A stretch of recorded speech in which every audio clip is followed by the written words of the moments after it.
April 15th. Dear Diary, I know I have no right to complain, but still, I just hate it when Mr. M is all lovey-dovey with his wife. Everyone thinks they're so adorable together and that it's so cute. Well, it makes me sick.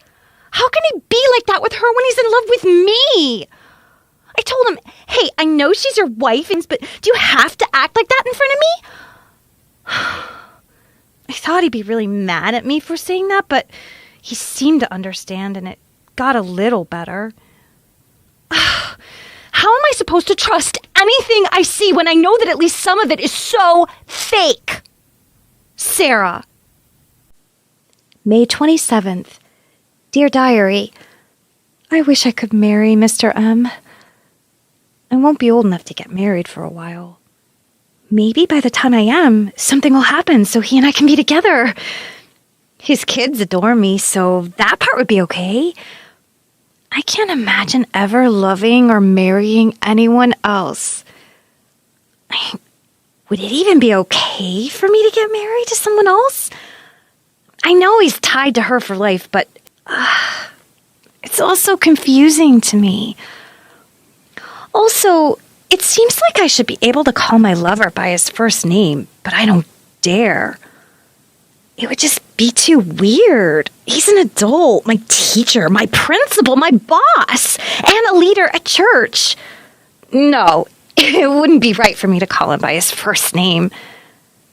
Maybe I can someday.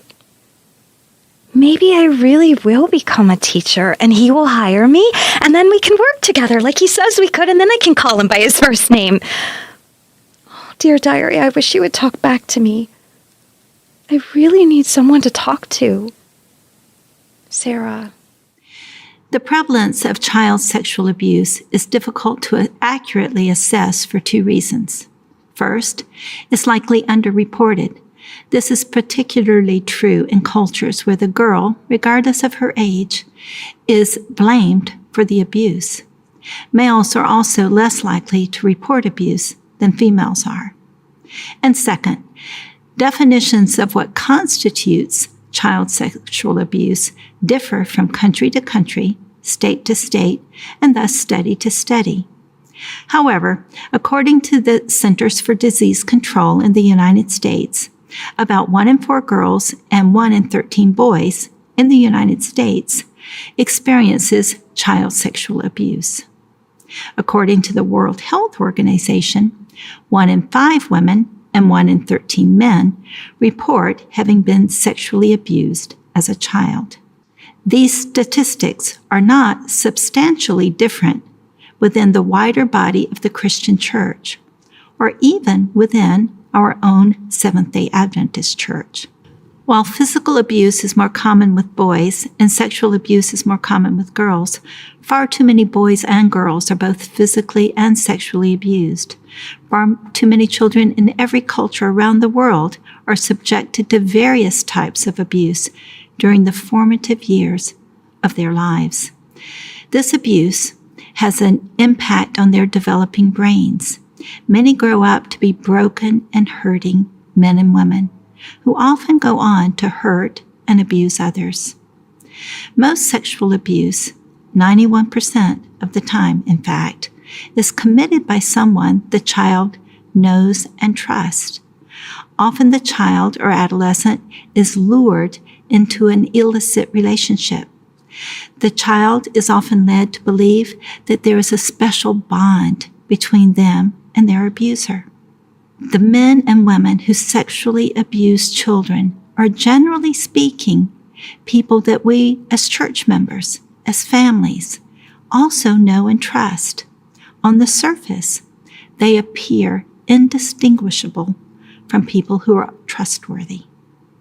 Sarah was 14 when she was abused by her charismatic and highly spiritual middle school principal. The abuse continued through an entire school year and into the next year, with occasional incidents in the years that followed. The principal claimed to love Sarah. He clearly had an emotional attraction and connection with Sarah, but he did not love her in the pure and holy way that God calls us to love each other. He enjoyed the pleasure of the relationship without any level of responsibility or commitment to Sarah. So what goes through the mind of a man or a woman who would initiate an illicit relationship with a young girl or a young woman? What moral and societal barriers have they allowed themselves to cross? First of all, in their own hearts and minds, that would allow them to do such a thing. A hallmark of sexual abuse is the abuse of power.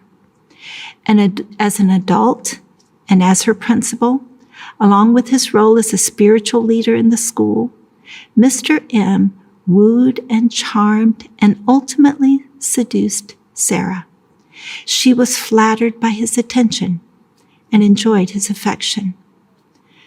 So what responsibility do we, as a community of faith, have to ensure that this kind of abuse does not happen in our churches, our schools, or in our homes?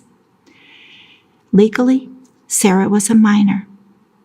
The vast majority of countries and cultures around the world condemn sexual contact between an adult and a minor and define it as a criminal offense.